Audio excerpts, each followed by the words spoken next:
Это пушки, смотри, пока не стреляют. Видишь, пушки стреляют.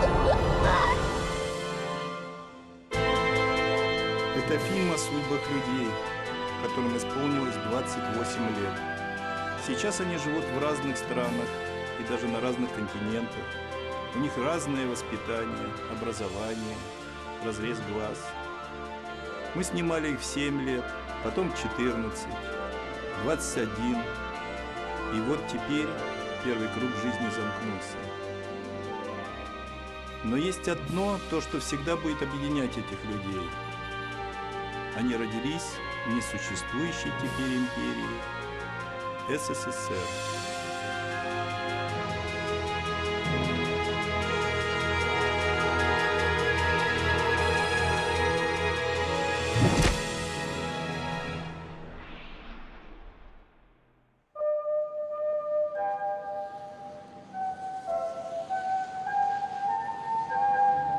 Антон вырос в доме на набережной, напротив Кремля. Его дед был редактором партийной газеты «Правда» и писал речи для первых лиц государства.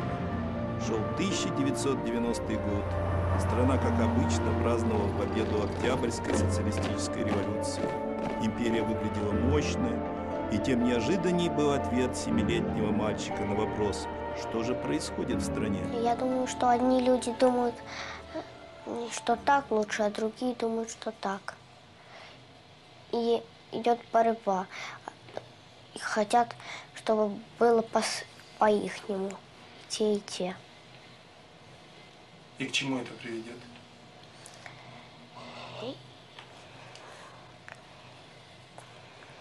Не знаю, к какому-нибудь перевороту, наверное.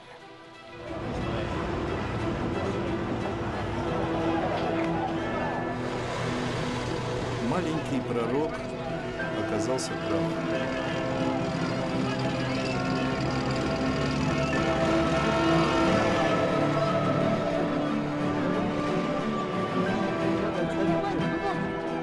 Спустя год сначала рухнул режим. Давайте будем держаться твердо. А потом Советский Союз распался на 15 независимых государств. И Михаил Горбачев ушел в отставку. Я прекращаю свою деятельность на посту президента СССР. Хорошо, что так получилось, что вот вышли как бы из этого замкнутого круга. Но можно было как-то это провести более спокойно, без всяких танков, без вмешательства войск.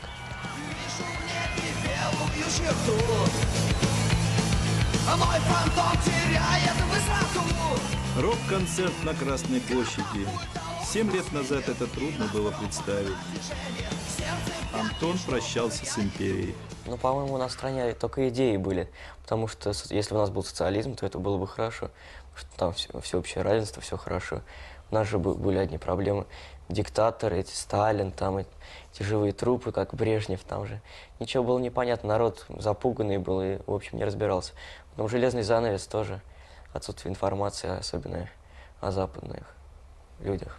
Интересно, а как в 28 он назовет прошлое и настоящее? Думаю, что основное слово – это перемены, потому что менялась страна, меняется все. У нас появился интернет, который люди ставят в шкале ценностей выше двигателя внутреннего сгорания. Все эти перемены произошли у нас на глазах. Люди, которые их совершили, они живут рядом с нами и что-то меняют в данный момент. Седан от 1 300 000 с чем-то, да? 1 370 000 седан, а универсал чуть подороже, да. На 1 470 000, по-моему, да. Угу. Приходится как-то очень быстро подстраиваться подо все. Те, кто могут это делать, они наверху.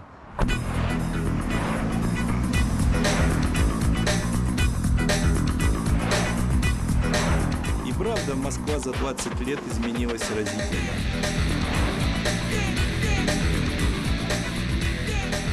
В 7 лет мы спросили Антона, кем ты хочешь стать? Я еще не решила. Я думаю, когда закончу школу, я подумаю, кем лучше быть. Наш журнал, он как бы о жизни мужчины от и до. Такой ура-патриотический за себя, за свою жизнь. Если следовать советам журнала, то ты, наверное, будешь дольше жить. У тебя будет лучше отношение с женщиной. Естественно, он не так сильно обогащает тебя интеллектуально. Кем ты хочешь быть в будущем? Ну, может быть, журналистом, потому что как-то уже династия такая журналистов. Мама журналист, дед журналист, дядя журналист, двоюродный брат учится на журналисте. Ну, не знаю. Меня просто они больше знаю, чем в других профессиях, а так никакого особого желания нет. Сейчас Антон работает в русской редакции американского журнала. Хорошо. Ну давайте придумаем тогда идеи вот на ближайшие 3 номера в рубрику «Секс». Секс в машине, там, советы, чтобы она там ходуном не ходила. Как бы, ведь машины же бывают разные, женщины Ну бывают да, разные. ну... В общем, здесь материалов очень много, и камасутра для машины, и все, что хочешь. Ты когда сексом в машине не занимался? Я не знаю. Ну, что сделать, чтобы машина в этот момент не поехала? Да. Мы, являясь мужчинами в России, пишем журнал для мужчин в России. Поэтому всегда просто взять себя как представителя этой категории и проверить что-то на себе. Советы давать по конкретной машине, популярной. Потому что там имеет значение, как у нее что раскладывается. И, конечно, это должна быть маленькая машина. Да, потому что ну, большой все ясно. Как ты Америку представляешь? Америку большой красивой страной. А там люди живут лучше, чем у нас? Я думаю, что пока да. А почему пока?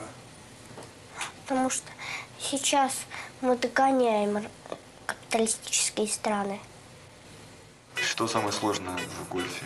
Ну, я думаю, для начинающего попасть по мячу. Что тебе, в принципе, в мужчинах больше всего не нравится? Я не люблю жадных и ревнивых мужчин.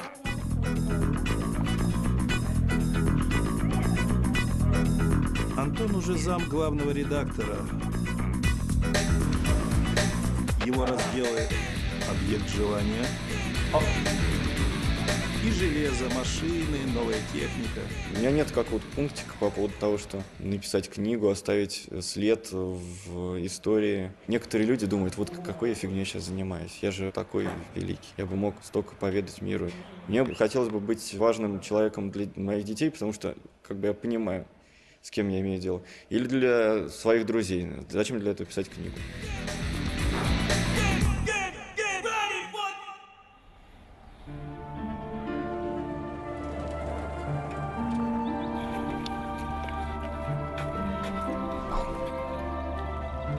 В 21 год мы спросили Антона, было ли в его жизни горе. Горе? Ну, наверное, то, что папа умер у меня. Остальное сложно назвать горем, только смерть человека можно считать горем, когда ты уже бессилен. Тогда же он решил продать старенький «Мерседес», наследство от отца. Было, конечно, сомнение, потому что машина была и памятью там о нем, да. По крайней мере, я не могу на данный момент позволить себе там держать гараж автомобилей только ради памяти.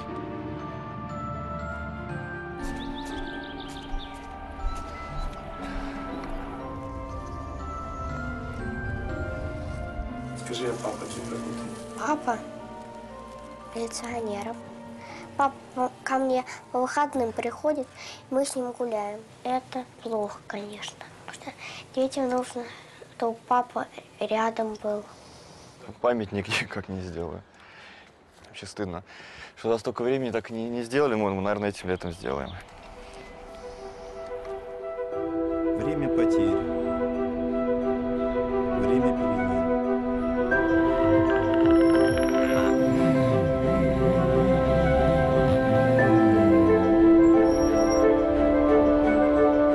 В 21 год Антон неожиданно покинул свой дом.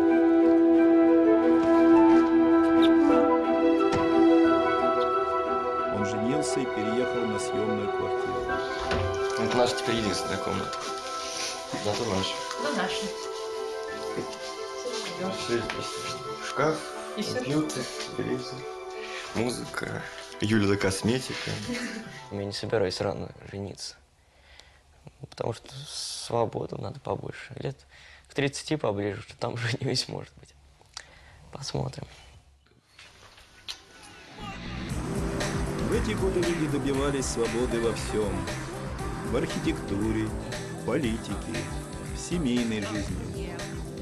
Свободные отношения, что они подразумевают под свободными отношениями? Договориться о том, что можно ходить налево, но это просто они договорятся, а потом окажется, что кто-то забыл о том, что они договорились. Разумные люди, ценящие друг друга, если это уже долгий брак, общаются не только ради секса и чего-то еще. Если что-то такое произошло, то, во-первых, лучше об этом не знать, а во-вторых, если уж узнал, 10 раз подумать, разорвать все очень быстро можно, а как ты через 10 лет на это посмотришь? Мы поругались в определенном месте общения. Я ушел из него, и просто так возвращаться мне казалось глупым. Я перелез через перила моста, встал, думаю, нет, как-то стрёмно прыгать. Думаю, нет, ну раз я один раз перелез, надо же прыгнуть. Прыгнул, лечу, открываю глаза, думаю, что долго я лечу. Лечу, смотрю, все еще лечу. Закрыл глаза, нырнул, доплыл, выплыл. Да, мало ли что бывает. Да, в молодости мы прыгали. Я думаю, что какой-то высший разум есть.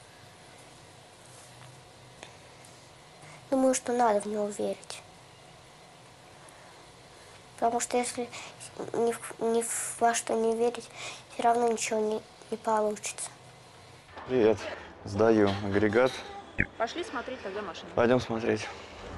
Иногда видимое становится призрачным. Тест-драйв окончен. Он пока не заработал еще на такую машину. Есть над чем работать. Он всегда четко видел цель. И вот, после смерти деда, он неожиданно для нас продал квартиру. Помнишь, мы жили раньше там? Вот, в сером доме. Для кого-то квартира с видом на Кремль, она конечная точка какого-то пути. Для меня она была отправной точкой. Опять же, это был идеальный мир. Я бы зарабатывал столько денег, чтобы я купил себе квартиру, маме бы сделал там ремонт, все бы были счастливы. Но та квартира мне не по карману. В лавке официальных сувениров продается магнит, там так поворачивается, так Путин, так Медведев. Там, может, смотрите, как они вот превращаются. То, как лысеет Медведев, молодеет Путин. Призывали в Россию, что в нее можно только верить. Мне кажется, как-то запас этой веры он истекает. Возникает четкое понимание, что тебе врут. А если люди врут, значит, они не хотят ничего менять. Друг работал директором по новостям в Рамблере. Ему звонили и говорили, вот эту новость уберите из топа, это поставьте. Ну, это же все несерьезно. Получается, что у нас такая страна, как матрешка, внешне очень красиво все это подано, но чем ты глубже в этих матрешках залезаешь, тем они более прогнившие. Октябрята – это те, которые вступили в первый слой маленьких людей.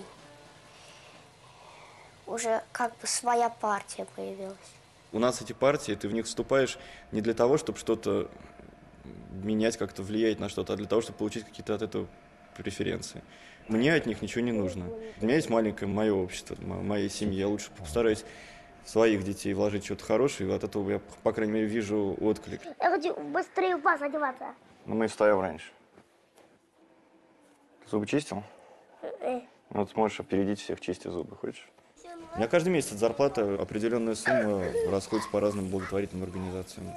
8% зарплаты. Эту сумму никогда не уменьшал, я только увеличивал. Для себя ничего, я считаю, что я хорошо живу. Теперь он живет в спальном районе в трехкомнатной квартире. Вафли съели? Нет, еще 2 осталось. Все, Саш, проводи Гошу. И каждое утро провожает в садик 2 детей. Здравствуйте! Меня сегодня Саша спросил, а у преступников есть сердце? Я говорю, конечно, есть. Я думал, нет.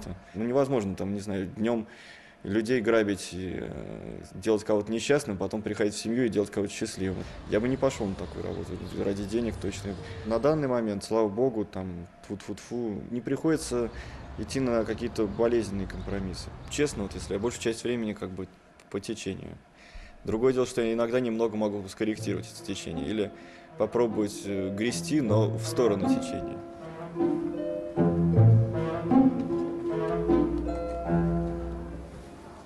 Минут рекомендуемая продолжительность полового акта. 2 минуты сними трусы. Там, смешно. Сегодня про секс. Завтра про еду, послезавтра, не знаю, как там, типа, 30 минут до выхода из... Ты чувствуешь течение времени? Мы когда пишем про разные процессы, что происходит у мужчины в жизни, то тогда в той или иной степени переносишь это на себя. То есть с 30 лет начинает падать уровень тестостерона. Между 25 и 27 годами у 90% уже хронический простатит. Конечно, думаешь об этом и чувствуешь.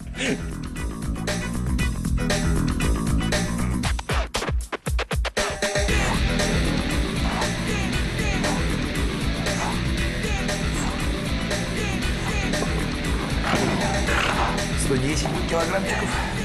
Я думаю, Дима и не догадывается о тех сложных процессах, которые сейчас протекают в его организме. Он тоже родился в Москве, но в рабочем районе. Сам. Я сам себе нравлюсь больше, когда я занимаюсь спортом, да, когда я смотрю на себя, и бывает такое, сам себе нравишься. Вот. Какое-то, может, самолюбие повышенное, не знаю, ритмия какая-то есть в тебе.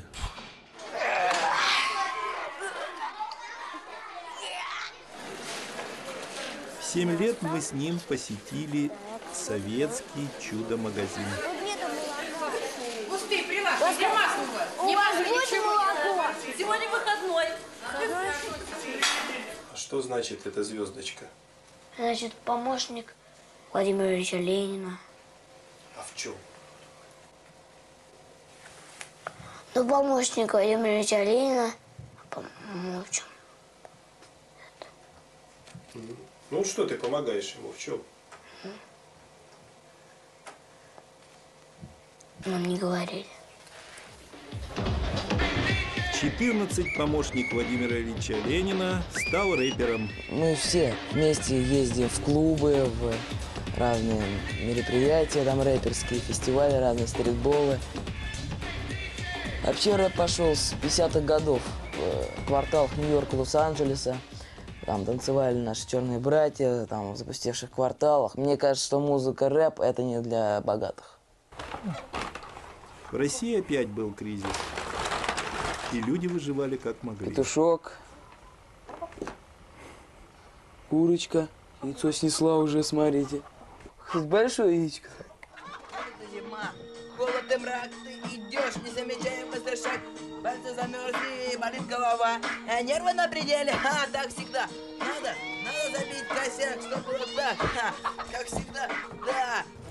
21 он отслужил в армии. Когда я шел в армию, я попросился, можно сказать. Куда? ВДВ. Что это такое? Это наколка за ВДВ, воздушно-десантные войска. Бутылка об голову я бил. Ничего больше. Дима работал в охране, но неожиданно все бросил и сказал нам, что уезжает. Тяжело оставлять всех, и в то же время что-то новое. До конца концов, любовь. Вот. Ну ладно, всем пока. Свою любовь он нашел в Германии. Они создали семью и стали жить в маленьком городке. Отжил там около 2,5 лет. Изначально мне это было очень интересно, все-таки другая страна, новая жизнь, как-то, да, очень было тяжело найти работу. Ich habe als Koch gearbeitet. Конечно, это было такое нервное событие, очень долго вот к этому шли, было много всяких преград, расстояний и как бы эти вот все моменты, которые случались у нас. Вам нужна невеста. Поздравляю вас с удачным выбором. У нас лучшее свадебное агентство в России. Мы вам 140 вариантов можем предложить. Выбирайте. Люди должны быть немножко разными. Когда люди одинаковые, это очень тяжело. Красивая, долгожданная. Солнышко ты мое, заря ты моя ясная. Нельзя так баловать. Не слышишь, что ли? Я за него лучше. Любовь – это не только то чувство, которое правит тобой. То есть какое должно быть уважение, взаимопонимание. Вот. А так как оно, взаимопонимания нету, то, наверное, и не совсем это и любовь.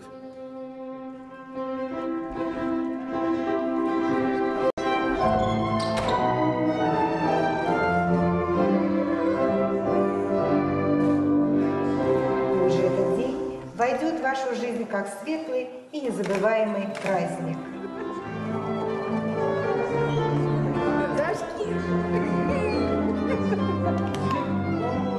Ее можно замазать, если два человека хотят ее замазать, да, вот эту трещину. Все можно. Не замазывается. Нет такого пока цемента, пока не изобрели мы с ней вместе. Это Даша, да? Не оправдала наши. Да. Придется Ольгой заняться, слышишь, плотно. Либо Ольгой, либо виски. Одно из двух. А мало ли кто-нибудь еще, слышь, 90 гостей. Это Ну тогда будем еще в ожидании. Да. В первую очередь, вот как ты вот? Я смотрю на ее характер. Характер? Да. А какой тебе нужен характер? Чтобы она не была такая вот, так сказать, гулёна, можно сказать так. А сейчас это часто? А сейчас все часто. То есть верности мало, да, как бы? Конечно. Ну, а Верности ты прощаешь, если вдруг происходит? Ну, смотря что происходит. Господа, я предлагаю поднять и выпить за наших дорогих Аскольда и Дарью. Ура! Ура!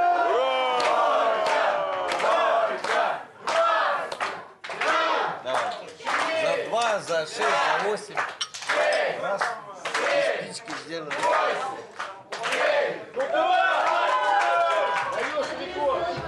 А ты веришь в любовь? Верю и думаю, что все будет хорошо. Придет.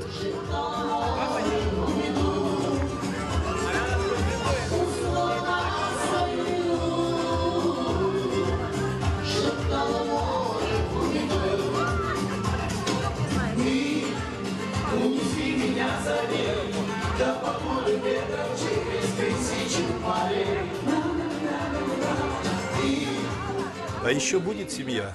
Я бы хоть завтра собирался бы, да, но пока такого человека нету, с которым я хотел бы, да, именно завести семью от души. Пока такого человека нет. А что они от тебя требуют? От меня требуют что-то надо. Что от меня требует? Душа нараспашку, что требует, что надо? Бедные всегда. А богатые всегда хвастаются, у меня такое золото, в общем. Тебе не дам. Скажи мне, а как люди становятся богатыми, как бедными? Богатыми... Ой, у бедных нету денег, а у богатых целый сундук денег. Продают, так все продали. А денег вот такой стопка. Они там. Пока, конечно, недовольна своим заработком. Ну, хотелось бы иметь то, что ты делаешь, да, и делаешь это хорошо. В 7 лет мы спрашивали Диму, кем он хочет стать. Я полечу на Луну. Или скафандр. Все так. Вот что я хочу. Еще космонавтскую еду, чтоб там... Да. Ты много еды захватишь с собой? Ну так, чтобы на весь космос хватило. Смотри, сколько буду летать.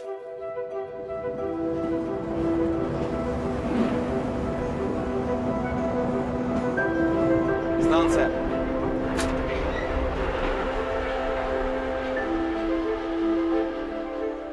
Да, хотел быть космонавтом. Это уже не сбудется. Зеленый. Я вот 18 лет исполнилось, вот после 18 я даже не понял, вот куда как это все пролетело, это просто моментом. Пока работаю в метро, это первая моя такая профессия, где действительно у меня появился коллектив с ребятами, с которыми часто общаюсь. Вот что бы ты взял из Германии и перенес в Россию? Наверное, чтобы люди больше думали о друг друге, да? И, наверное, чтобы уважали закон. Там работают профсоюзы, там люди могут бастовать. А в Германии есть свобода слова, когда человек может про любого человека что-то сказать. Бог создал мир и хотел, чтобы он был не такой озлобленный. И мне кажется, все станет на свои места. Плохой пойдет своим путем, хороший пойдет своим путем. Россия еще потерпит достаточно долго, а потом будет жить. Просыпаться пора. Здравствуйте, как еще разрешите? Да, пожалуйста, проходите. Евгеньевич, разрешите? Так, Дим, ну ты избрал московский метрополитен.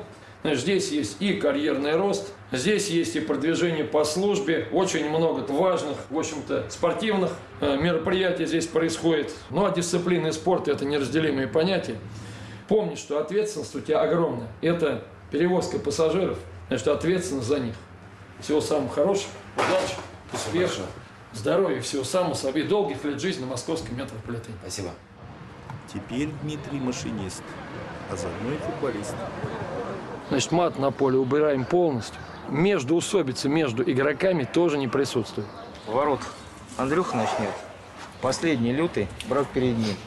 Слева хохол, справа немец. Вот так после возвращения из Германии он навсегда стал немцем. Неохота мне вообще драться. Ни с кем. Только с фашистами прям. А что скины хотят вообще? Они не хотят, чтобы были негры и евреи. Вообще. Но и вообще они больше всего не хотят, чтобы они были именно в России.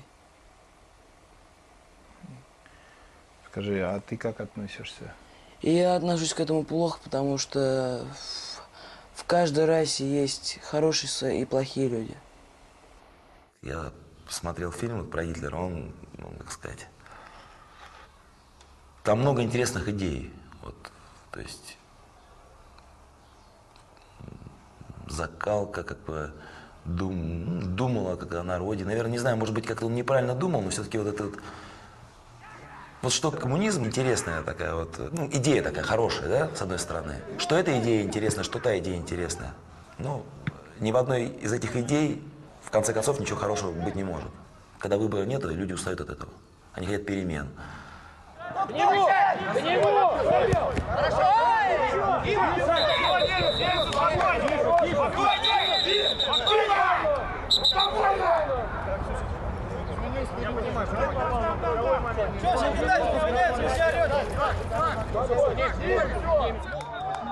Все-таки он очень русский, хотя и немец. Таких тяжелых моментов не было у меня в жизни, да. Вот единственное, это расставание с сыном, как бы вот. Первое время, конечно, очень сильно переживал. Вот. Зовут его Михаэль. Очень его люблю. Это очень, как бы, освещает мою жизнь. Сын мой, наверное, никогда десантником не будет, но хотя бы вот такое запечатлеть. А ты хотел бы, чтобы сын стал десантником? Я думаю, он будет футболистом. Хватит десантников в нашем роду. А где он будет жить? Ну, это выбор его, наверное, будет. И, конечно, хотелось бы, чтобы он не забывал, что это тоже его язык. В нем тоже есть часть этой страны. Сейчас границы ограничены только финансовыми возможностями людей. Поэтому если все будет хорошо, если дети будет комфортнее жить в другой стране, это их право. Электропоезд до станции С отправляется на вторую платформу. Когда Леню и Жанну увозили из Советского Союза, у них права выбора не было.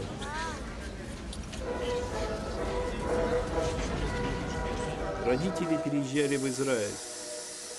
Перед отъездом мы спросили детей, какое у них самое большое желание. Самое большое?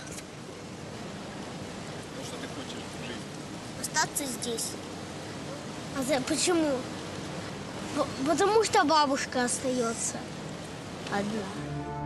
Спустя 7 лет мы снимали их в бронированном автобусе по дороге в школу. Мы всем говорили, что мы в Америку уезжаем. Почему ты говоришь, что в Америку, а не? Потому что в России большой антисемитизм, то есть происходит и всегда был. Казалось, наконец-то люди обрели покой и счастье. Но вдруг неожиданно Леня сказал: Война, я думаю, будет через 5, через 4 года. Ты не боишься войны?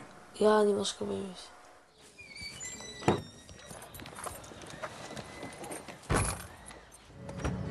Так едем до Дрора, да?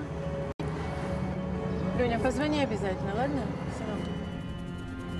Он служил на так называемых оккупированных территориях, где арабские и еврейские поселения стоят друг напротив друга. Тут начинаются уже арабские города. Тут, вы видите, израильский поселок. И главное нападение тут было вот на это, вот на синагогу. 3 палестинца, насмерть застрелили 7 человек и 15 ранили. Вначале, когда идешь в армию, думаешь, что будешь бояться, а потом понимаешь, что ты просто работаешь как робот, просто как работа. Начинаются страхи у солдат, которые уже заканчивают армию. Потом у них начинаются всякие психологические бзики.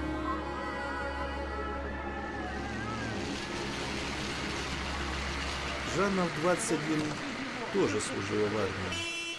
На сегодняшний день, мне кажется, что это был лучший период моей жизни. То есть вообще вот все 2 года армии я там цвела. в армии такой прикол, что когда выходишь из нее после этих 2-3 лет, очень тяжело себя найти, то есть это очень страшно. Потому что 2 года тебя кормили, тебя лечили, тебя там, не знаю, поили. Как коммунизм, да, то есть это очень-очень приятно, когда тебе говорят, что делать, как делать. Это очень удобно, это очень просто. Когда тебе надо выходить в настоящий мир, то ты первым делом просто теряешься. То есть ты не знаешь, что ты хочешь, куда ты хочешь, зачем ты хочешь, вообще как. То есть как я сейчас рассылаю, например, резюме, то есть как будто эти 2 года остановили абсолютно. В 14 Жанна открыла нам военную тайну. В принципе, это бомбоубежище. Это моя комната. А что, бомбоубежище в каждом доме? В маленьких домах в Израиле, да. А в многоэтажном есть большой подвал такой тоже. Бомбоубежище же вся железная. В 14 я представляла, что в 27 лет я уже буду, как бы, наверное, после 2 степеней каких-нибудь, ну, как бы, наверное, даже замужем. Мне бы уже очень хотелось детей. Я сейчас себя поймала на мысли, что вот уже возраст, уже надо. Уже 28 почти. Страшно. В 28 у Жанны появился молодой человек по имени Шимон. Каждый день пролетает с ним слишком быстро. Очень, очень обидно. Счастье должно быть долго и постоянно. Мне бы хотелось, что неделя превратилась в месяц, месяц в год. Так было бы, наверное, хорошо. Не хочется сказать, я уже взрослая. Морщинки появляются, и ничего не успеваем, а время продолжает идти. Я сейчас вам по дороге покажу как раз, что Шимон строит. Вот это строит Шимон. Видите, вот его подъемный кран. Зеленый, видите? Вот он как раз нам поднимает что-то, кстати, на кране. А как вы познакомились? В Фейсбуке. Вот. אתה לא מסכים עם זה אבל? שהפייס זה כאילו, זה לא דבר חיובי במיוחד. לא יודע אם זה, אוקיי. אם ילד שלי, לדוגמה, יבוא ויגיד לי בגיל 7 או 8, שמע, יש לכל החברים בכיתה כולם אני בפייסבוק. מה אני אגיד לו, לא? וילדים בני 7 לא צריכים ואת חושבת שאם... שייחשף, אבל כמה שפחות. לא תוקפות. למה אתם תוקפות אותי? Это радуга.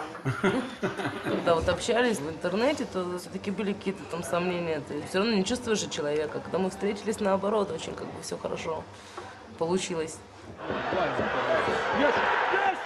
Шимон любит футбол. И Жанна теперь тоже любит футбол. А вот Леня всегда был футбольным фанатом. И в 14, и в 21.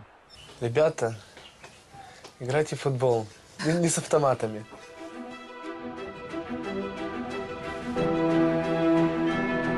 В армии он мечтал. Я построил себе где-нибудь домик, где-то в озере, около Новой Зеландии где-нибудь. Спокойной жизни. И все, больше этого ничего не надо. Почему так далеко в Новую Зеландию? Там на свобода и silence, как говорится.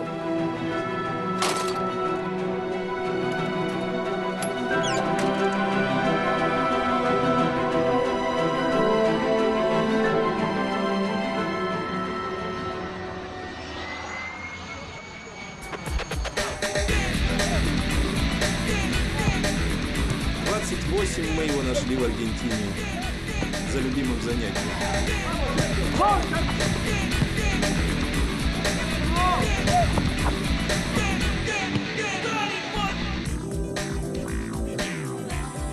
Все, что ты думаешь во время армии, что я хочу закончить и ехать гулять. И я поехал гулять.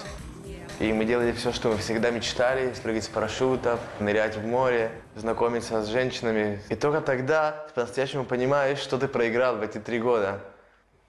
Воевать за эти дурацкие религиозные драчки.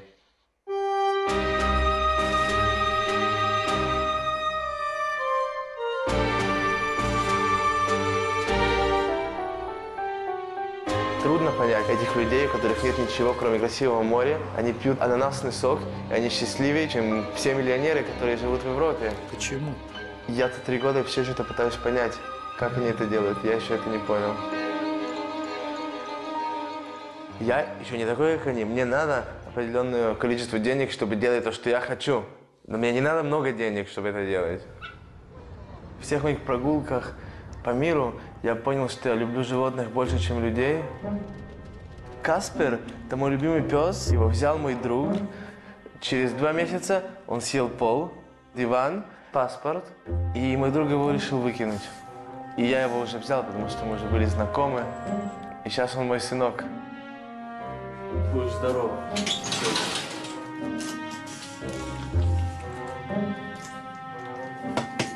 Я сейчас начинаю мой бизнес. Я раздал почти 3000 рекламы моего бизнеса, которые мне сделала моя подружка, дизайнер. Нравится? Красиво вышло? Точно. Точно. Из этого я хочу знать, сколько будет у меня покупок. Люди так любят собак, и мы тоже любим собак. Это наш passion, работать с собаками. Когда мне звонят, мы большая фирма, а на самом деле это я. Я думаю, что через 3 месяца у нас уже будет большой магазин, и у нас будут все вещи красивые, фэнси, кроватки, игрушки, домики. Пока все это делаю сам, но они этого не знают. Мы это делаем все вместе, с улыбкой, быстро, дешево и лучше всех. А мое самое большое желание хотя бы 1 раз искупаться на море. Через 3 дня искупаюсь. Первые 2 года каждый день ходил, сейчас почти не хожу. Бассейн лучше. Надоело море. Чем бассейн-то лучше? Волн нету. Мы испорчены жестоким американским капитализмом, что нам надули на голову, что нам надо иметь и покупать, чтобы быть важным. Но если у меня будет сейчас плазма 52 инч, Криштиану Роналду не будет играть лучший футбол, будет забивать те же голы. И не может быть честный мир, когда столько бедных людей живут вокруг. Маленькую помощь, которую я могу дать этому миру, это усыновить мальчика из бедных районов. То, что я думаю, что я могу сделать. В 7 лет на прощание родители сводили их в мавзолей. Мы спросили тогда, кто такой Ленин? Вождь, вождь земли. Ленин? Как это? Кто такой Ленин? Это отец всех нас. Это у нас большой папа Ленин. Да, Ленин был вождем, как бы до сих пор остаюсь с этим мнением. Сделали он хорошо, смотря как на это посмотреть. У нас дома подслушивали телефоны, и родители нашли всякие штучки электроникой. Уже в 89 году нашли эти штучки, чтобы подслушивать телефоны. И тогда решили улететь.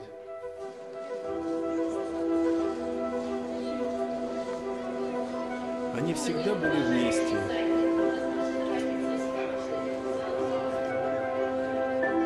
Теперь Жанна и Леня видятся раз в несколько лет.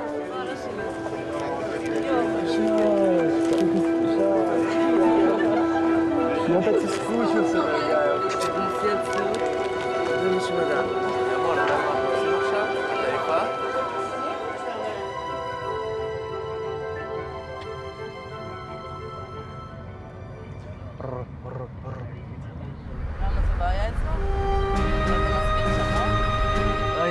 Favela, да?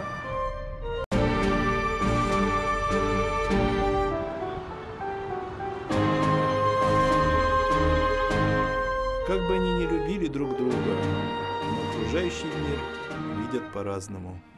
Мне кажется, что в Аргентине молодежь, она не очень стремится. Все до 30 лет учатся за родительский счет, как бы не работают, нифига не делают, а потом тоже продолжают. Ну, прекрасно. Мало чего делать. Мне кажется, что это неправильно. Для тебя это... прекрасно. Да, У тебя вот есть преимущество, Лёнь, ну понимаешь, нельзя быть свиньями, нельзя быть сильными. Лёнь, ты понимаешь, поставь одну змею в клетке мыши, поскольку меня воспитали немножко по-другому, мне кажется, немножко странно. И любой ты родитель, не только мир? наши. Как бы. Да, то есть я с этим не согласна, поэтому я так жить не буду. Это ну и что? Это квестион культураль. Ну, культурные особенности Леня преодолел легко. Девочки все красивые, с красивыми попками. И девочки в 12 лет это то, что они хотят в их жизни. Потому что это, что они видят по телевизору весь день.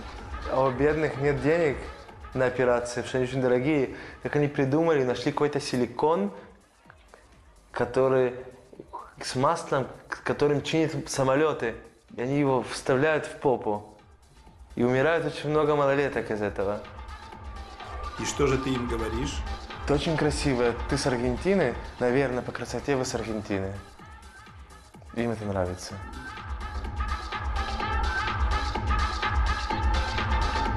Я их всех помню, всех люблю. А что ты теряешь? Ты теряешь уважение к женщинам.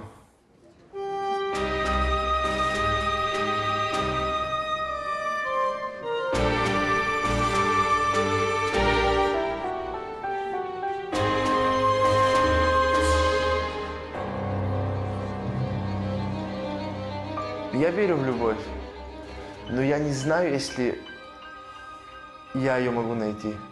Не из-за нее, а из-за меня. У меня вот после армии стало такое, что я просто немножко перестал чувствовать. Я не знаю, почему это произошло. Тебя стреляли? Меня стреляли несколько раз. Насколько близко от меня прилетели пули, я никогда не мог узнать, но я их слышал.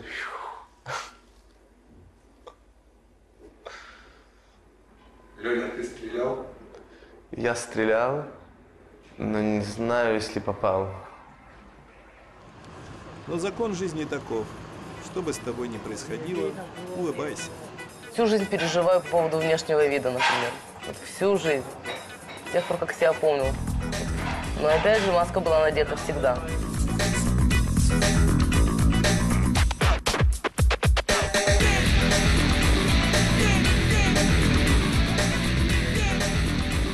Я думаю, что маски нельзя снимать. Правда, нельзя снимать. Наоборот, нам легче, мы живем, потому что у нас есть маски.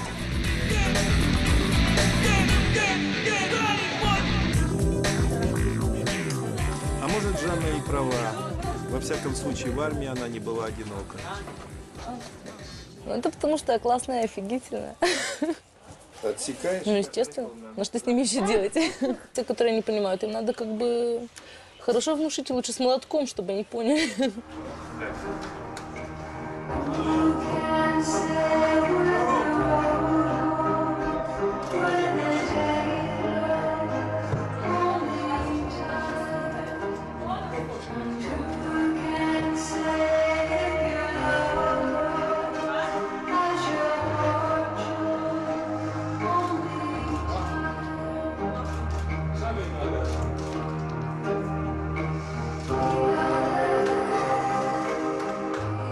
В Израиле, как хороший еврей, надо жениться, иметь детей, иметь стабильность на семью, на заработать. Жить, чтобы платить, не чтобы жить.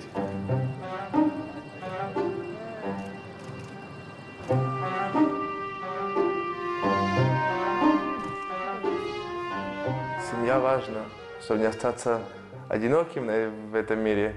Все-таки у меня есть собака и кошка, но я не рассказываю мои проблемы по ночам. Перед сном.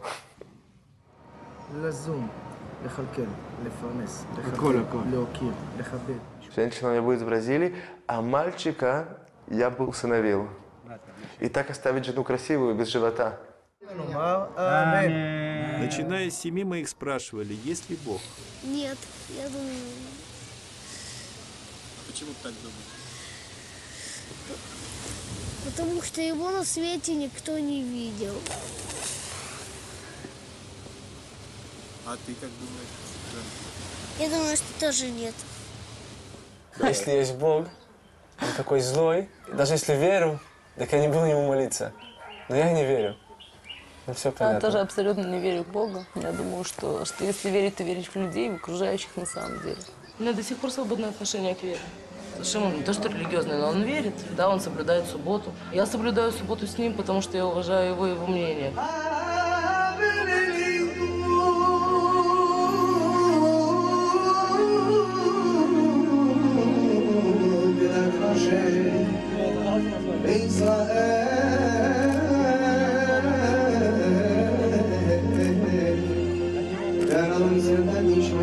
Я бы хотела растить своих детей здесь, в Израиле, с надеждой, что тут будет тихо и спокойно. Из Израиля я уехал навсегда. Я никогда не решил, куда в Израиль жить я не вернусь. Скажи, а вас здесь русскими не называли? Называют очень много. Говорят, убирайтесь в Россию. Почему? Не знаю. $700 мне стоило опять родиться в Свердловске, на Урале. Мне надо было сделать свидетельство о рождении. И я пошел в посольство России. Меня посмотрели и сказали: вы гражданин России? Сказал: нет. Ну что вы от нас хотите? В конце мне его сделали. Кто-то там мне его сделал в посольстве. За 800 можно было и в Украине родиться. Это мы, рожденные в СССР. I belong to the past.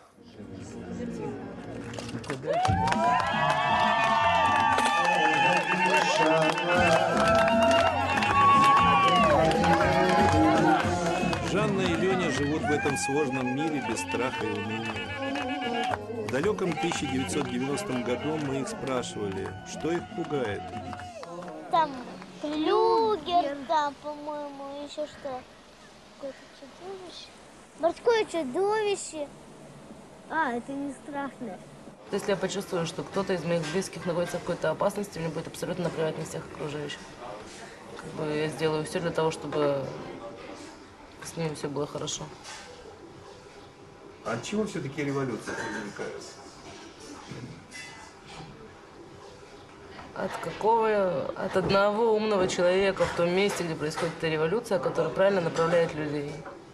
Мне никогда не мешали как капиталисты. И если нет такого расстояния между богатыми и бедными. В принципе, кто ходит на демонстрации? Ходит молодежь.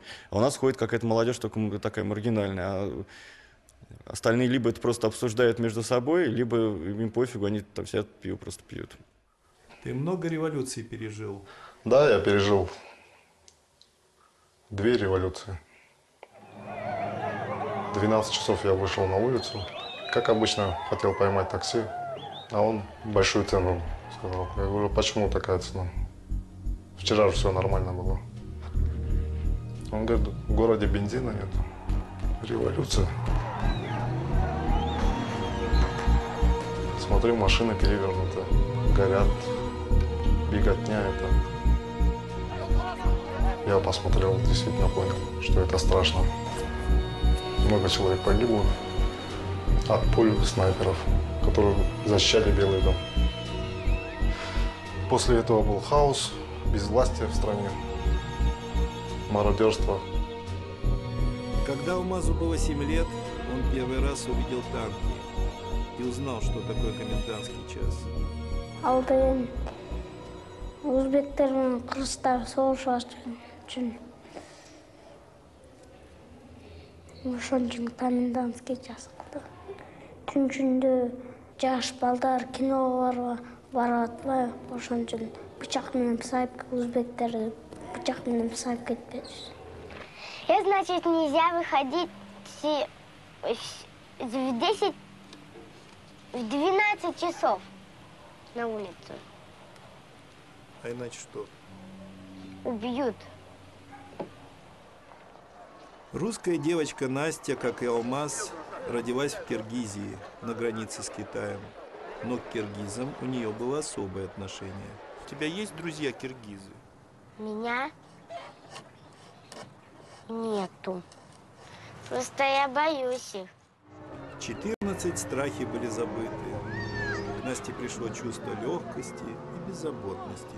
Как бы ты сгруппировала бы людей? По какому принципу? Жить весело. 21 она учила английский язык в университете и познавала азы современной жизни. Я выходила замуж. Нечаянно. Почти расписались. Также потом пошли нечаянно и развелись. Очень интересно, он мне после развода сказал: Настя, я ведь не хотел с тобой разводиться. Такая, да. Ты красивая? Да. А как ты используешь это? Я пока что-то в корыстных целях не использовала. И в 14, и в 21 Настя знала, кем она хочет быть. Счастливой матерью, заботливой женой и очень хорошим сотрудником. В 28 Настя опять замужем. Ее муж владелец того самого кафе, в котором мы ее снимали 7 лет назад. Ну, сначала я его очень, не то что боялась, я там стеснялась его. Может быть, разница в возрасте играла свою роль. Я за ним чувствую себя как за каменной стеной. В революцию кафе было сожжено мародерами. Был шок, правда, что вот такое случилось, когда ты выехал на утро из дома, и ты увидел сожженные магазины, побитые витрины. Что их подвигло к этому? Брать то, что тебе не принадлежит. И ты понимаешь, что на этом оно, наверное, все-таки не остановится. Там бастуют киргизы. Не знаю. Я у них еще не спрашивала. Муж сказал, что, наверное, надо все-таки уезжать, потому что я была беременна, и было просто страшно, мало ли что будет дальше. Все-таки здесь хотя бы родишь, хотя бы здесь безопаснее. Теперь Настя живет в Краснодаре, в южном российском городе. Почему ты выбрала это место? Стоит сказать, что, наверное, я его не выбирала, я на него согласилась. Наверное, потому что здесь чем-то похоже на Киргизию все-таки. Где-то есть недалеко горы, где-то есть все-таки вода. Тева, ты ко мне пришла? Да. Да. Жизнь до детей и жизнь после, конечно, две большие разницы. Я не работаю, я сижу дома, и поэтому только с ними. Только они сейчас не на первом плане. Вот эта квартира, это твоя квартира? Нет, это съемная квартира. В 21 Настя уже ничего не связывала с ушедшей эпохой. Хотя... Настя, а это что такое? А, это был бюст Ленина. Сейчас остался только бюст. И мы спросили ее, что для тебя Родина? Я воспринимаю Родину такая, какая она есть. Не важно, что здесь там могут быть экономические кризисы, здесь очень некрасиво, грязно и тому подобное. Но это моя страна, я ее люблю. У меня, это, наверное, гражданский долг. Вот после Киргизии, после революции, он как-то настолько атрофировался, что ли. Потому что я понимаю, что государство, настолько все. Человек живет там, как бы и должен жить там, где он чувствует стабильность и уверенность какую-то хотя бы в завтрашнем дне. Стабильность в Киргизии поддерживают две военные базы. Ну, вообще база первая, я имею в виду, у нас сейчас их две. Одна американская, другая российская. Американская появилась здесь после того, как они избавили Афганистан от гнета. Ну, здесь также занимая территорию, смотрим, что здесь можно сделать для блага Америки. 7 лет она мечтала. Все люди были мирные. Чтобы все росло красиво. Восстания не было комендантского часа. Куры были красивые, белые. Атака вот 11 сентября. Что ты об этом подумала, когда ты смотрел? Так ему надо. Да, конечно, если посмотрят американцы, они скажут, какая злая девочка. А почему так и надо? Ну, потому что они могут же вмешиваться в жизнь других людей. Я бы так не сказала бы сейчас. Если я вот обидела кого-то этими словами, я хотела бы извиниться.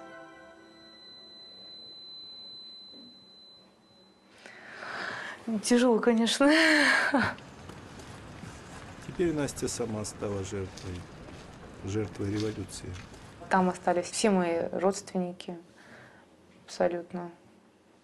Все друзья, знакомые. Ну, то есть вся моя жизнь осталась там. Ты уже больше не вернешься туда? Думаю, что нет. А богато у них, значит, много-много. И яблони, и груши, и виноград, и картофель, и помидоры, и огурцы. Ну все, и земля. А у бедных не было. Скажи, у тебя же все есть в саду? Значит, ты, наверное, богатая? Да. Ты богатая? Да. Да. Да. У тебя есть своя земля? Нет. У меня есть дети и муж, и родители. Алмаз вырос в бедной многодетной семье. Он жил в общежитии и с раннего детства точно знал, для чего нужны деньги. Кедейдің ақшасы жоқ, байдың ақшасы бар. В 14-летнем возрасте Алмаз брался за любую работу, чтобы помочь своей семье выжить. Лимонад, жвачки продавал. Все продавал. Это были большие деньги? Нет, мелкие. А куда ты их девал? Ну, там маме отдал. В 21 год он уже стал семейным человеком и снимал комнату без кухни и ванны в том же доме, в котором вырос. Я 18 лет открыл фирму свою, начал работать, и вот пошло очень гладко. Потом сын родился. Я свой капитал истратил, и вот с тех пор вот упал очень тяжело мне. Много думаешь, ночами спать не можешь.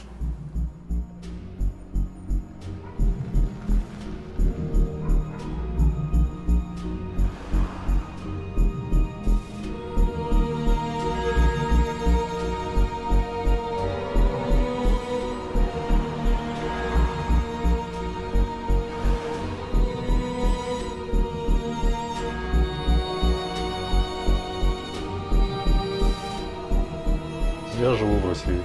Как ты выбрал место? Я не выбирал, мне пришлось. В свои 28 лет Алмаз вместе со своей женой работает на крупнейшем вещевом рынке Новосибирска. Говорят, на рынке легкие деньги. Народ так считает. Пусть этот народ постоит на этом рынке, думаю, они узнают, какой тяжелый труд все-таки. 14 часов зимой стоять на рынке и реализовывать то, что ты привез. Хорошее или это нехорошее. Как это быть гастарбайтером? Гастарбайтером? Я не люблю это слово, оно какое-то фашистское, думаю. Не нравится оно мне. Я думаю, Россия нуждается, из-за этого приезжают люди. Если бы не нужно было, никто бы сюда не ехал бы. В Новосибирске проживает 15 тысяч киргизов. В 21 мы спрашивали Алмаза, что для тебя Родина? Родина – это где мне хорошо, где похожи на меня люди, где на меня, как на экзотику, не смотрят. Я буду всегда жить здесь, хочу, чтобы и дети мои выросли здесь. Не думаю, что где-то мне станет лучше.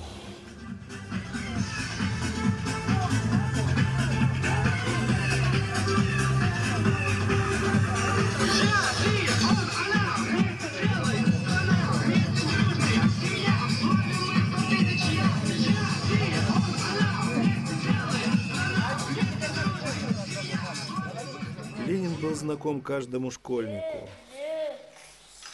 Уже в 7 лет Алмаз знал, кто он такой. Алдын жақшы, 5 оқыған, ошон үчүн 5 жылдыз турат.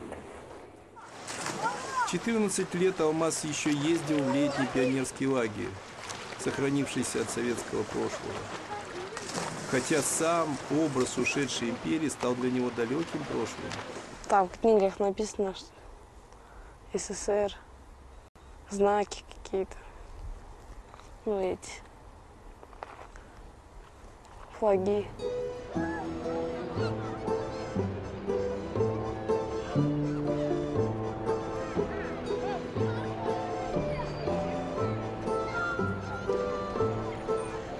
Как бы ты назвал свое поколение?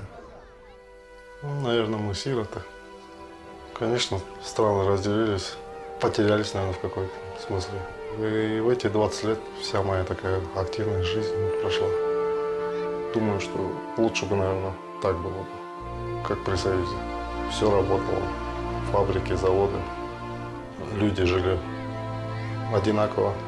Если сравнивать, то я бы, наверное, выбрал бы все-таки государство, то, в котором я жил до 7 лет.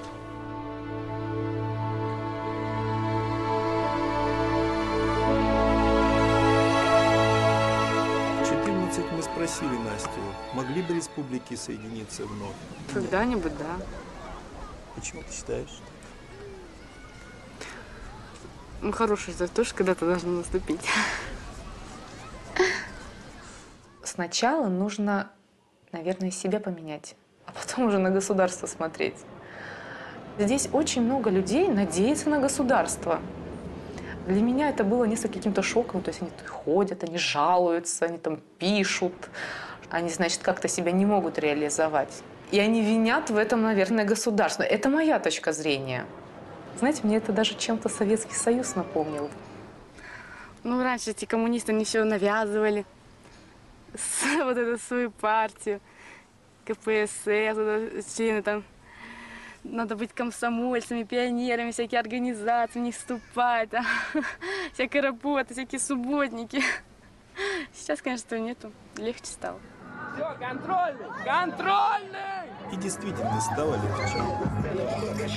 Ко многим вещам в России относятся проще.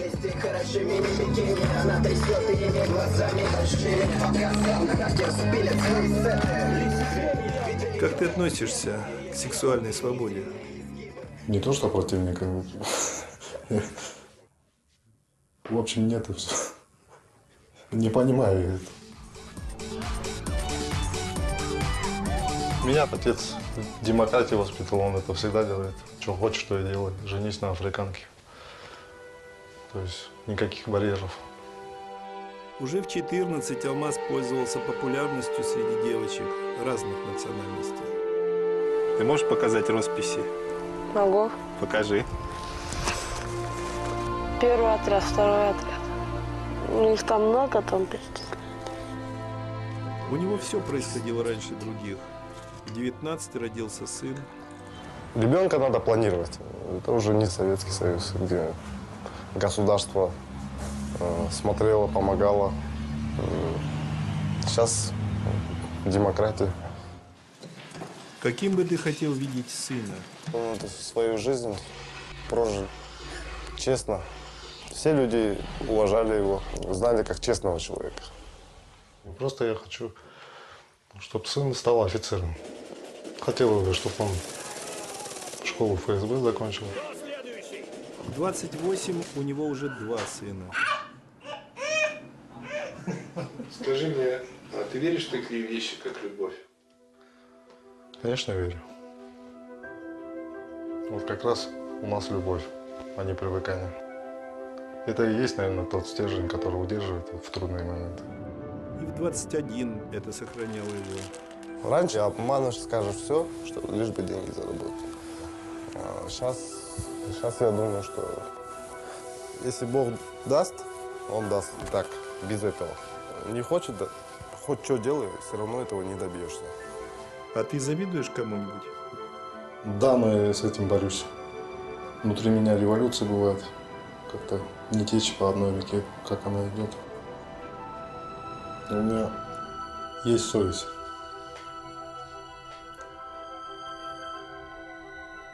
И вот она меня иногда мучает.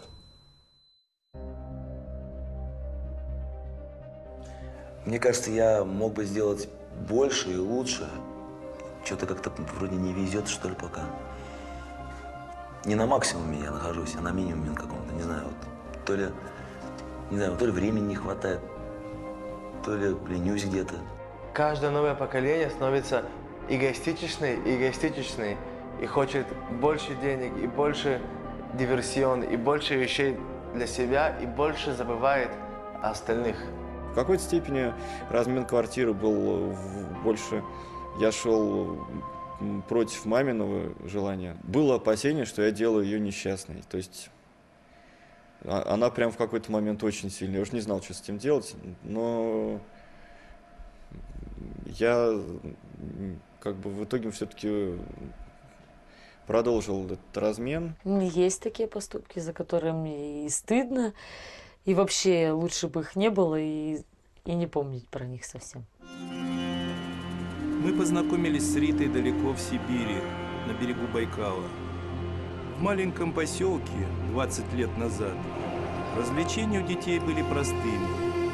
И мы спросили у веселой девочки о ее мечте. Нет, у меня самая большая мечта – это съездить на Рим. На юг она так и не съездила. Но в 21 у нее сбылась совсем другая мечта.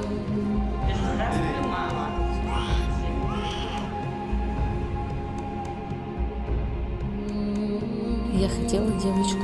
Неужели это мое такое маленькое существо?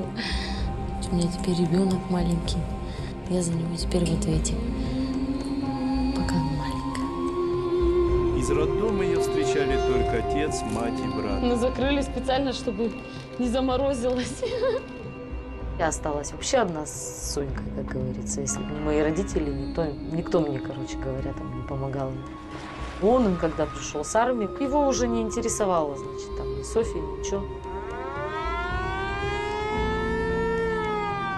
Ничего себе туман какой, да, Софья? Пришла новая жена, как говорится, отца моей дочери, Софьи. У нее только родился сын, маленький совсем. И она пришла со слезами на глазах, попросила денег в долг, чтобы вот. Я пожалела и дала. После этого она ходит и делает вид, как будто это я ей должна. Уже в 14 она неоднозначно отзывалась о земляках. Есть хорошие люди, но есть и плохие. А в чем проявляется их? То, что они плохие? В их разговорах между собой. Пусть скажут спасибо, что мы не воруем, не грабим. Я уже привыкла к этому. Моя мама не может к этому привыкнуть, потому что она прислушивается как-то к этим сплетням. Но вдруг что-то правда. 7 лет назад обычный рыбацкий поселок превратился в туристическую Мекку, где все было предназначено для развлечений. Ленин, медведи, гостиницы и классические развлечения, водка, ну и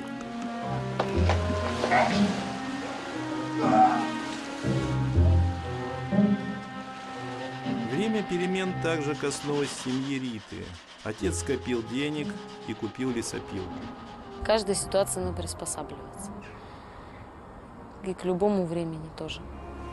Спустя еще 7 лет отец купил корабль и стал капитаном. Я вон отцу придумала даже, чтобы он там, приглашаю вас там туда-сюда, прокатиться на теплоходе «Форос», в вашему распоряжению чай, кофе. А к нему подошли вот эти вот же соседские катеристы. Говорят, ты что это, Вася, обнаглел, что ли, совсем? Давай-ка завязывай с этим делом. Махом его приструнили. Все хотят ничего не делать и деньги получать. Ну как его можно вот назвать, такое общество? Приспособленческое какое-то. Никто здесь не живет большой одной семьей. Все люди стали друг другу завидовать. Все друг другу не друзья, а так, знакомые какие-то. Я прохожу, они там голову отворачивают. Меня никто не знает. Так же, как и я. А если бы у тебя было много-много денег, что бы ты сделала? Я бы раздала бедным. Ну, я же была октябренком, еще шла специально, кофту так вот открывала, чтобы звездочку все видели, что у меня звездочка есть. Назвали нас не зря, в честь победы октября. Старших всех мы уважаем, младших мы не обижаем, юных ленинцев отряд. Ленин любил октября. Октябрята они честные, умелые, смелые.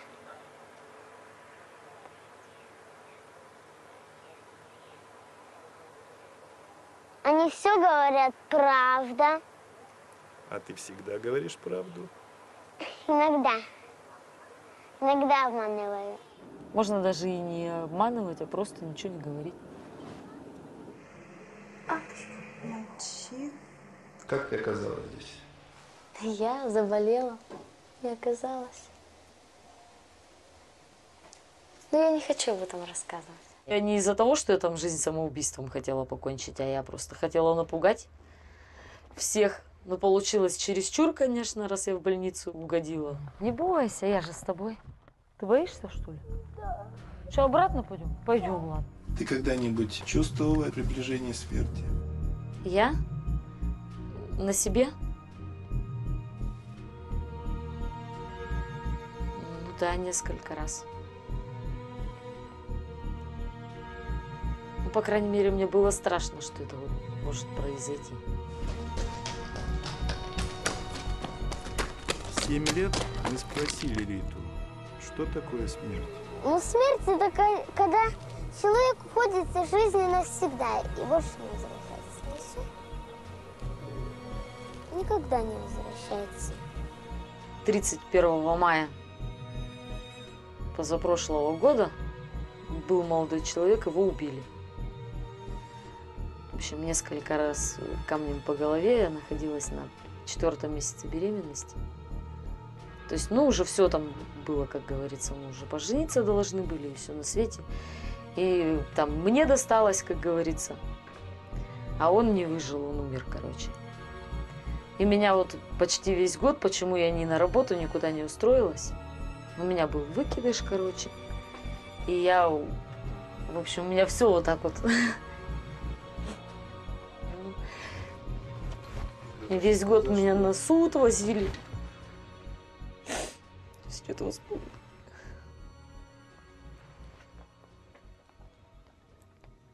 А за что? Просто так.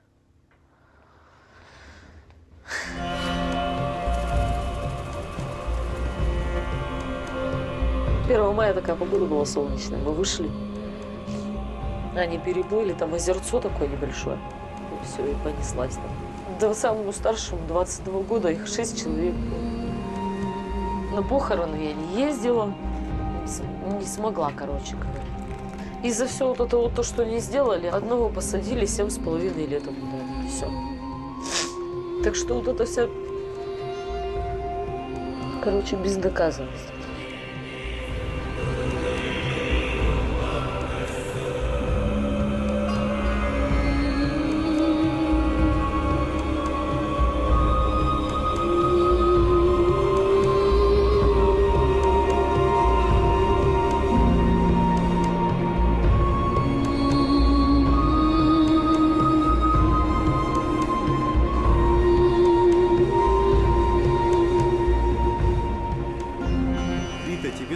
Место, где ты живешь? Нравится тем, что здесь много пеньков, все зеленое, и что можно спуститься туда. Вообще здесь красиво. Красиво. Все мои мысли и планы, и вообще все. Все связано с тем, что будет здесь, а не в городе. Давай, давай, давай. На себя, на себя, на себя. Ты сейчас больше здесь или в городе? В городе. Сейчас я посвободнее. Дочь у меня живет с моими родителями. Устрою свою жизнь в Иркутске, устроюсь на нормальную работу. Тогда уже буду думать, что дальше. Пойдем ловить. Тяжело, я очень скучаю. И приезжаю, как только могу. Разговариваю по телефону. Часто разговариваю достаточно. Только у меня телефона, правда, нет. Но все равно разговариваю, нахожу как-то и все равно. Дочь же у меня как говорит? Ну, родители же должны быть всегда с детьми. Она сама говорит, почему ты, почему ты там живешь-то? Ты же должна рядом быть. Так, загадывай желание, давай выпускай. Сдохнет иначе. Все.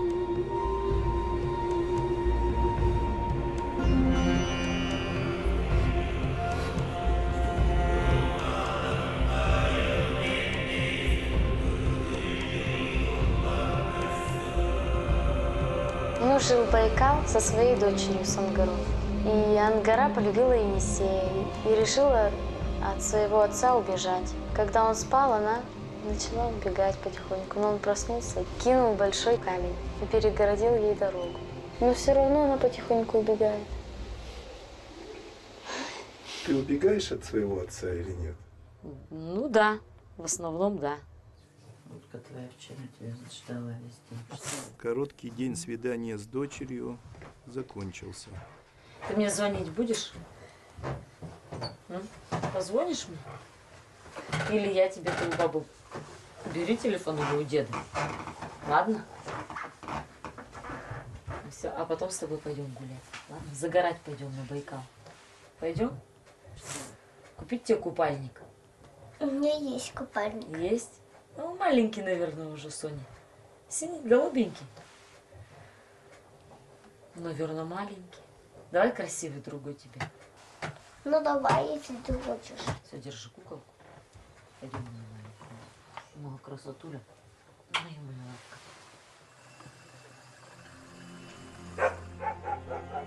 Я приеду прямо скоро-скоро.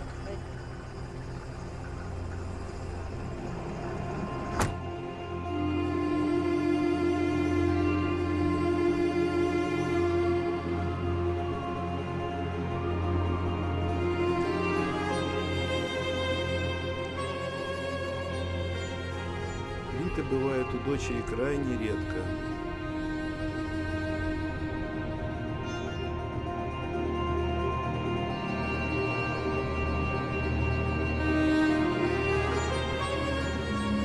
Бог водяной есть, есть в облаках сидит, это в воздухе.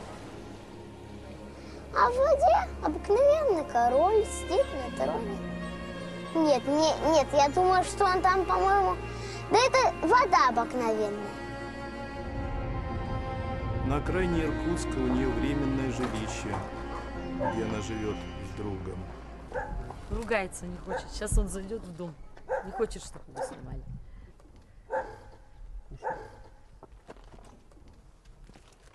Сейчас я занесу. Мы спросили Риту, что бы ты изменила в жизни? Да я бы все вернула, кроме Софьи своей. Я бы все равно жизнь свою, если бы у меня была возможность, я бы прожила ее по-другому. Я бы не стал ничего глобально менять. Я доволен, как все складывается. Зачем мне тогда менять что-то в пути, который сюда привел? Надо было нормально доучиться в школе. Вот тогда родители очень давили, я как бы ушла в 10 классе, потом сделала экстерник, но все равно не хватает. Вообще ни о чем жалеть не надо. Надо жить тем, чем ты сейчас живешь. А то, что было, это было. У киргизов есть такое поверье, что у каждого ребенка что-то свое в жизни судьбой для него уже приготовлено. Я, конечно, всегда бы хотел быть спортсменом.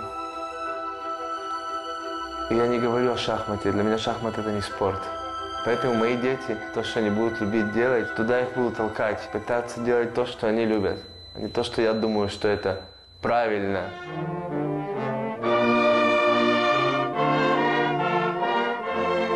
Но бывает так, что и внешние обстоятельства меняют судьбу человека.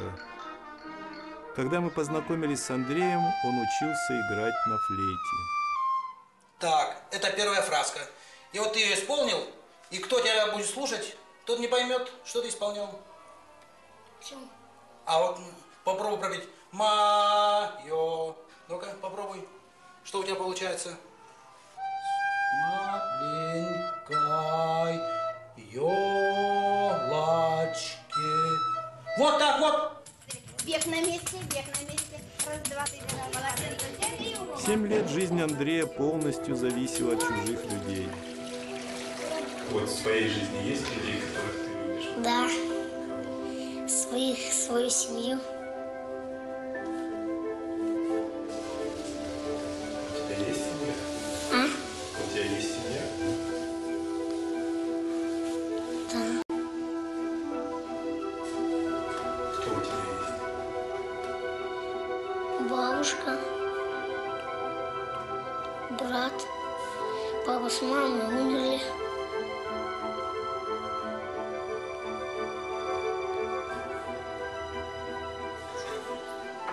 Бабушкиной пенсии не хватало на содержание Андрея, и его отдали в детдом. Скажи мне, а у тебя есть личные вещи? Есть. Вот ручка моя.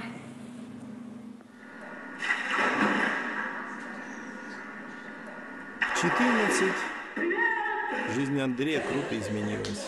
Он покинул детский дом в Иркутске, и мы нашли его в Америке. Как ты оказался здесь? С чего началось? С предыдущего фильма началось, когда фильм прошел по всему миру. Люди, которые видели, захотели. Наверное, усыновители, как, я не знаю. В своей новой семье Андрей особенно привязался к отцу. который привил ему интерес к компьютерным технологиям. Но неожиданно приемная мать отказалась от него. Иногда говорю, чтобы я уехал обратно в Россию, но мне-то как-то... Я могу уехать обратно в Россию, я знаю, как жить в России. Один раз мне мамин голос снился. Что-то я лежал, и такой крик: «Андрей!» Голос. Я проснулся. Все, что надо было сделать, я сделал. Ничего не помогает. Все эти маленькие правила, которые надо было соблюдать. Я как бы все время виноват, можно сказать. К счастью, нам удалось помочь Андрею. Его усыновила другая семья в Америке, и он поселился в штате Флорида. It's not actually my trumpet, but I'm sure if I will practice it well and I will play back like I did in Russia, we'll probably buy this trumpet. But right now I'm just renting it so I can play a little bit in band.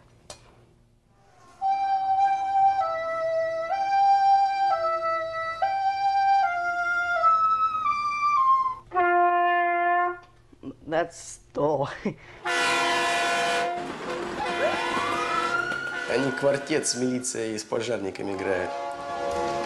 В 21 год Андрей стал жить отдельно от родителей и снял небольшой дом в районе мигрантов. Люди считают, что здесь плохое место жительства, много воровства. Может, это и есть. Я считаю, собаке нравится, она пока не возражает. На своем опыте Андрей хорошо знал, как проходит усыновление в России. То, что большие суммы денег меняют руки при усыновлении детей, это явно. Ну, имен не буду называть, но знаю людей, которые здорово обогатели на именно усыновлениях, и сумасшедшие деньги тоже. А вот если бы тебе дали много-много-много денег? Я бы не взял.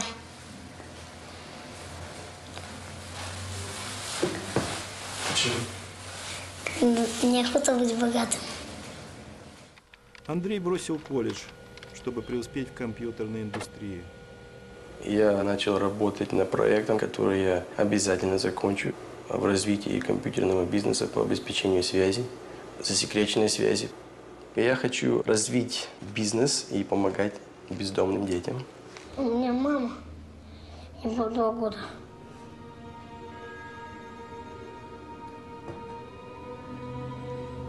Потом она умерла. Это вот мама молодая, я у папы на руках и бабушка с братом. Ну, отца помню прекрасно. Помню, мы с ним на грузовике катались, он на коленках водил. Он был инженером. И, кстати, благодарю его за все мои гены. Это вот я с братом. Где он, брат? Что с братом? Брат помер. Как и все остальные.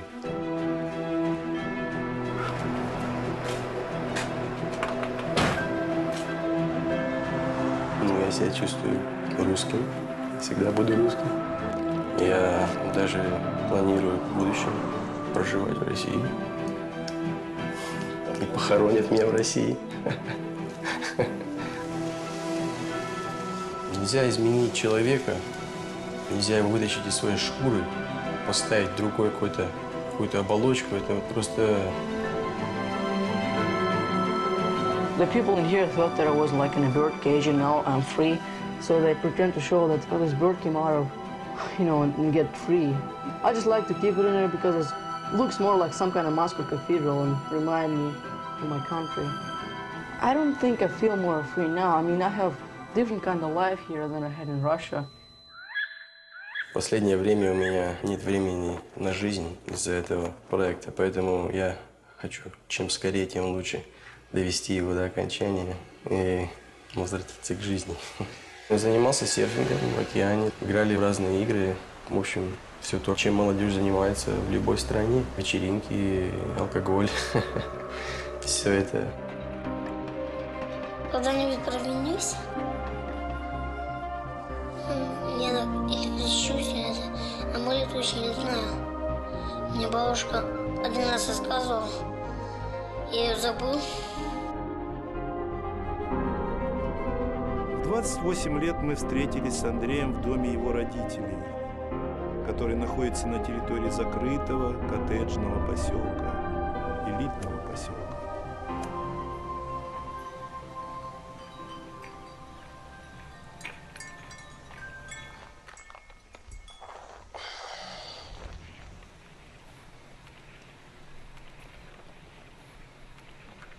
Я хотел бы сказать, что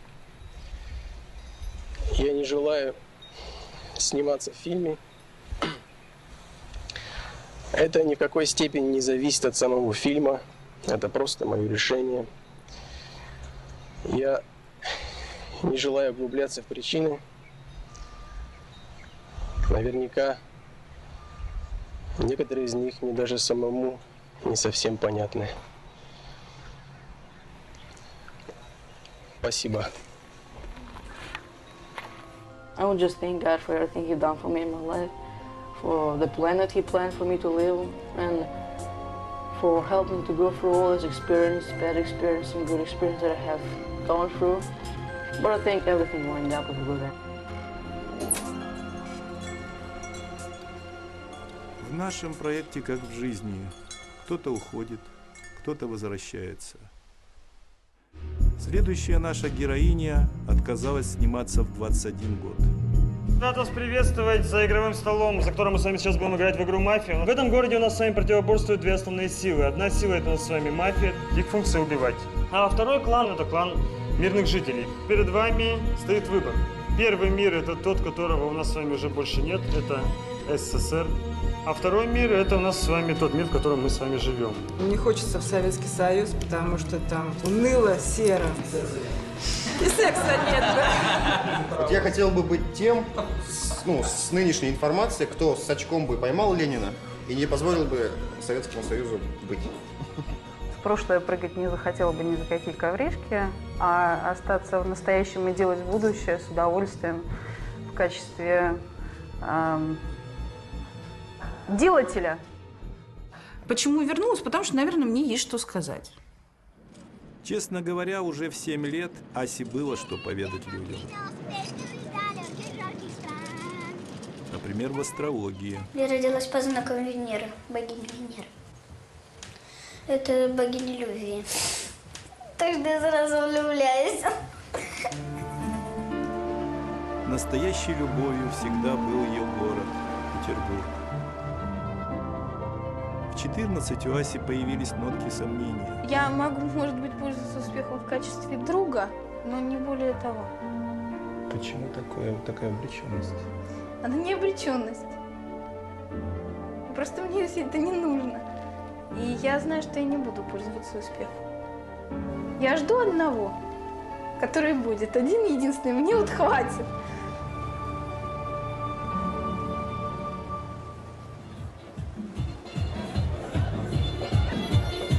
К 28 у нее уже был опыт. Тебе делали предложение? Конечно, делали. Это было очень приятно. Каждый раз это было очень приятно. Спасибо всем, кто делал. И даже я могу сказать так, что я принимала все предложения, которые мне делали. Ты говорила «да». Было удачное «да», было неудачное «да» в моей жизни. Я верю в удачное «да», когда-нибудь окончательно удачное. Мужчина – существо полигамное, по натуре. Поэтому что с него можно спросить? Начинаю еще больше уважать мужчин, которые умеют себя контролировать, держать в руках, сознательно быть верным одной женщине. В 7 лет мы ее спросили о самом главном мужчине, об отце. Ты его любишь? Хотя он не любит меня. Он сам не любит меня. Почему ты так решил? Ну а почему он тогда от нас ушел? Ну, понятное дело, что мужчина добытчик. Но помимо этой функции, которая превозносится, это отбирают у мужчины такую замечательную функцию, как умение быть сынами и умение быть отцами. То есть все подчинено только одному. Pay the bills. Все. Я рада сегодня рассказать вам про тему женские типы фигур. Какую бы фигуру ни дала нам природа, а главное нести это именно с таким чувством собственного достоинства и с удовольствием. Мужское население, оно, хотите, да, слабое, да, сижу, смотрю футбол. Ты же сильнее, ты же умнее, так и давай. Женщина должна оставаться слабой, иначе она перестанет быть женщиной в принципе. Почему 28, студия 28? Потому что 28 в нумерологии – это цифра, которая означает идеального человека, то есть человека, у которого уравновешены внутреннее и внешнее. Сейчас мы посмотрим, доросла ли я до 28. В общем, наверное, доросла.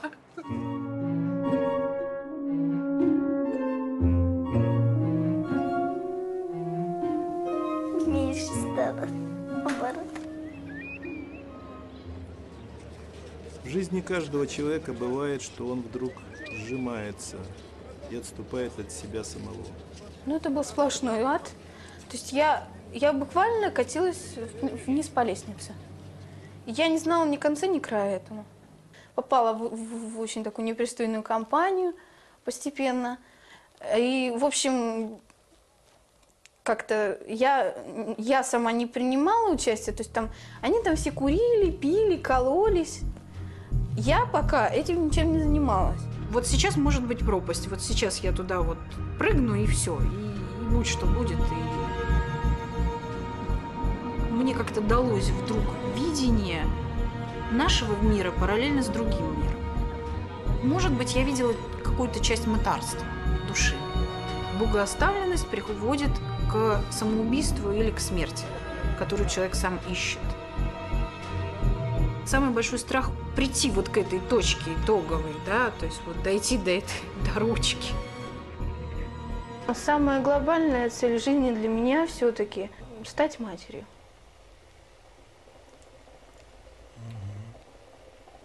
Потому что неважно даже, сложится там семья в будущем или не сложится семья. Дай бог, конечно, чтобы она сложилась. Хорошо, но главное – иметь последователей. Обретение – это моя дочь. У меня такое обретение. Дар очень большой, за который я очень благодарна Богу и еще ряду людей, некоторым людям, которые поучаствовали. Когда ей было 7 лет, как ее дочери сейчас, мы провожали Асю в школу, и она уже тогда планировала свое будущее. Наверное, я буду переводчиком английского языка или учителем английского языка. Дети, вам свезло, что у вас нету такого педагога, там замучила бы. Привет. Привет. Привет. Рожки мои со мной? Я училась в славном городе Пскове, в педагогическом институте на тот момент. Снимала жилье, работала на 2 работах. Как-то 2 года такого нон-стопа. Там совершенно была замечательная возможность заниматься именно моей специальностью – археологией. Копать, копать, копать. Находка моя – это детская тапочка, такая пинеточка. Датируемая ориентировочно 15 веком, то есть в 15 веке пинетки тоже были. Мы убираем землю. Чуть-чуть. Помахать кисточкой. Да, это называется помахать кисточкой. В Крыму это реально кисточкой машут. Мы идем по пути очень жесткого социального расслоения. Образование является лифтом, да, в этих социальных пластах. А как только мы перекрываем образование, выше ты уже не прыгнешь. Кстати сказать, в Советском Союзе все-таки это благо было. То есть лифт был всегда. Не люблю эту страну. Не люблю, что хоть убей ты меня. Тут все время кричат: перестройка, перестройка. А зачем перестройка? Господи. Политика называется. Есть бы дали хоть чего-нибудь. Икры хотя бы. Желание лучше есть и жить начинается все революции, в том числе и Октябрьская. Мне кажется, что Аврора несет в большей степени нагрузку символическую. Любимый символ революции. Своего рода символ катализации этой истории. Как человек я против революции, потому что революция ломает жизни. У меня рационализаторское предложение. Давайте в России сначала что-нибудь построим, потом уже будем делать следующую революцию. Пока еще ничего не строится особенно. Бедному и ему язык обрезали. Мне роста не хватает, я вот так бы сделала бы.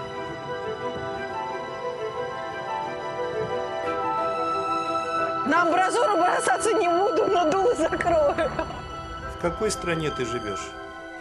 Идиотов. А в какой стране ты хочешь жить? Я ни в какой стране не хочу жить, для меня не важно, какая страна.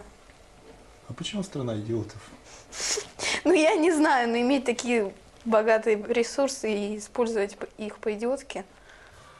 А где ты будешь жить? Я уеду в другую страну, я не могу здесь жить. Меня мама об этом просит, я и маму отсюда возьму. Хватит мне. Главное, пожениться на ком-нибудь. С Франции. Из Парижа. Ну а как же мальчик, которого ты любишь? И мальчик со мной уедет. Че, я его возьму? Мы две семьи уедем отсюда. Че такое-то? На сегодняшний момент нужно быть в определенной степени наглым, самоуверенным. Вот самоуверенным. И готовность расталкивать локтями. Никто этого не избежал. Все мы в какой-то степени приспособленцы. Все приспосабливаются, кто как может. Ну, может быть, нам легче, чем тем, кто имеет слишком много денег. Потому что, когда у человека меньше, он начинает ценить те маленькие праздники, которые мы пытаемся сами себе устроить, мы больше их ценим. У нас больше радости от этого. Мать совершает убийство и засыпает.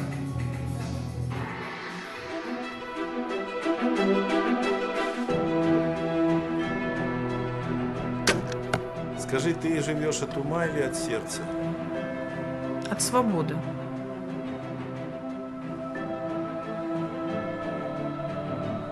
На сегодняшний день я абсолютно вот внутри свободна.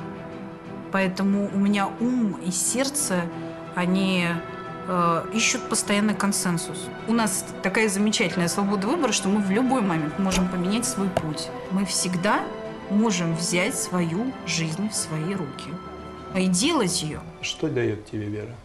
Надежду на лучшее. Надежду на саму себя. Что что-то может быть в моей жизни светлого.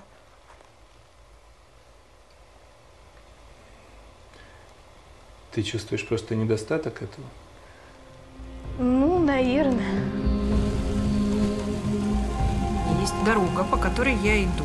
Нюанс в том, что очень много соблазнов обычно вот там на боковую куда-нибудь свернуть, туда сбегать в лесок, может там ягодки есть, может кто чего даст хорошего, правда там.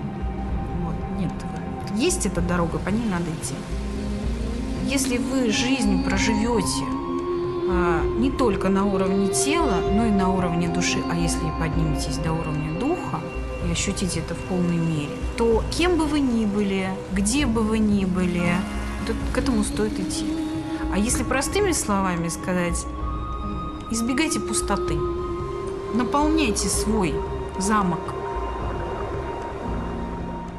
Все равно каждый совершает какие-нибудь такие ошибки, о которых потом жалеет. И их это никуда уже не денешь. Надо все равно это все переживать, не зацикливаться на этом. Чтобы не вредили своему здоровью. Это я к тому, что очень много погибло людей.